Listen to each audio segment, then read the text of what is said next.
Assalamualaikum warahmatullahi wabarakatuh. Yang pertama kami ucapkan selamat kepada siswa-siswi yang telah berhasil naik ke kelas 8. Ya, hari ini kita akan belajar PPKN untuk bab pertama, yaitu memahami kedudukan dan fungsi Pancasila. Nah, untuk materi Pancasila tentunya kalian kelas 7 sudah pernah mempelajari mengenai proses perumusan dan pengesahan Pancasila sebagai dasar negara. Nah, saat ini kelas 8 ternyata ada materi tentang Pancasila lagi. Kalau kali ini kita akan membahas bagaimana toh kedudukan dan fungsi Pancasila. Nah, untuk itu perlu kalian ketahui dulu kompetensi dasar yang akan kita pelajari pada hari ini. Ada dua: menelaah Pancasila sebagai dasar negara dan pandangan hidup bangsa, dan yang kedua menyaji hasil telaah nilai-nilai Pancasila sebagai dasar negara dan pandangan hidup bangsa dalam kehidupan sehari-hari. Untuk indikator pencapaian kompetensi bisa kalian baca sendiri. Untuk hari ini kita akan fokus untuk pencapaian tujuan mendeskripsikan kedudukan dan fungsi Pancasila sebagai dasar negara dan pandangan hidup bangsa. Baik, kita langsung ke materi saja. Pancasila ada fungsi dan kedudukannya bagi bangsa Indonesia. Kalau kalian lihat animasinya, kira-kira ada 8 fungsi dan kedudukan Pancasila bagi bangsa Indonesia. Yang pertama, Pancasila itu sebagai dasar negara. Pancasila sebagai dasar negara berfungsi sebagai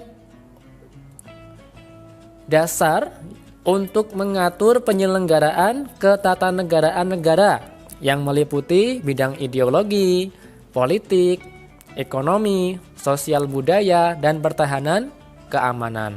Artinya, untuk pedoman mengatur berbagai macam bidang tadi digunakanlah Pancasila, sehingga tidak boleh mengatur pertahanan dan keamanan di Indonesia itu bertentangan dengan nilai-nilai Pancasila.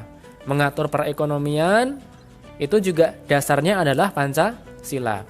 Artinya Pancasila di sini berfungsi sebagai dasar negara, dasar untuk mengatur penyelenggaraan ketatanegaraan negara.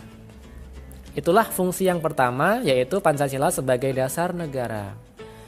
Nah, kedudukan dan fungsi Pancasila yang kedua adalah sebagai jiwa bangsa Indonesia. Pancasila sebagai jiwa bangsa berfungsi agar Indonesia tetap hidup dalam jiwa Pancasila.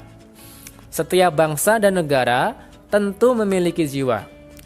Dalam hal ini, Pancasila menjadi jiwa bangsa Indonesia. Pancasila sendiri telah ada sejak bangsa Indonesia lahir, yaitu sejak proklamasi kemerdekaan tanggal 17 Agustus 1945. Baik, lanjut. Kedudukan dan fungsi Pancasila yang ketiga maksudnya adalah Pancasila sebagai kepribadian bangsa Indonesia. Pancasila sebagai pribadi bangsa Indonesia memiliki fungsi, yaitu sebagai hal yang memberikan corak khas bangsa Indonesia dan menjadi pembeda yang membedakan bangsa kita dengan bangsa yang lain. Artinya, setiap negara pasti punya ciri khas masing-masing. Nah, Pancasila sebagai pribadi bangsa itu merupakan ciri khas bangsa Indonesia kita ini. Selanjutnya, kedudukan dan fungsi Pancasila yang berikutnya adalah Pancasila sebagai sumber dari segala sumber hukum. Pancasila sebagai sumber hukum berfungsi sebagai sumber hukum yang mengatur segala hukum yang berlaku di Indonesia. Semua hukum harus tunduk dan bersumber dari Pancasila. Setiap hukum tidak boleh bertentangan dengan nilai-nilai Pancasila. Setiap sila Pancasila merupakan nilai dasar Sedangkan hukum adalah nilai instrumental atau penjabaran dari nilai dasar.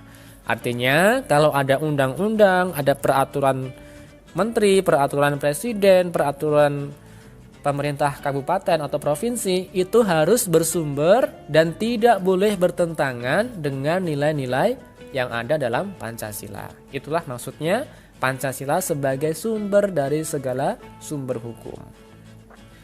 Berikutnya, kedudukan dan fungsi Pancasila adalah sebagai perjanjian luhur.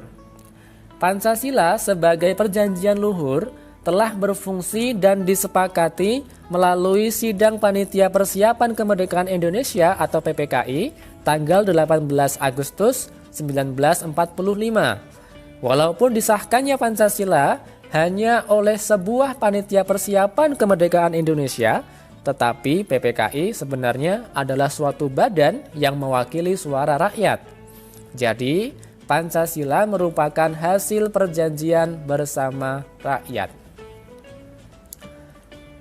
Selanjutnya, kedudukan dan fungsi Pancasila sebagai cita-cita dan tujuan bangsa Indonesia. Pancasila sebagai cita-cita bangsa memiliki fungsi, yaitu untuk menciptakan masyarakat yang adil dan makmur. Itulah merupakan cita-cita dan tujuan bangsa Indonesia.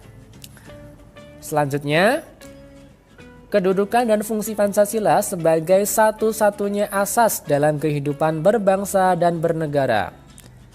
Pancasila sebagai satu-satunya asas adalah sebagai konsekuensi ditetapkannya Pancasila oleh bangsa Indonesia sebagai dasar negara dan juga merupakan perwujudan melaksanakan Pancasila secara murni dan konsekuen. Nah, ini berikutnya, fungsi dan kedudukan Pancasila adalah sebagai moral pembangunan. Ini yang terakhir, artinya apa? Pancasila dijadikan kerangka, dijadikan acuan, tolak ukur, parameter, arah dan tujuan dari pembangunan. Itulah maksud dari Pancasila sebagai moral pembangunan.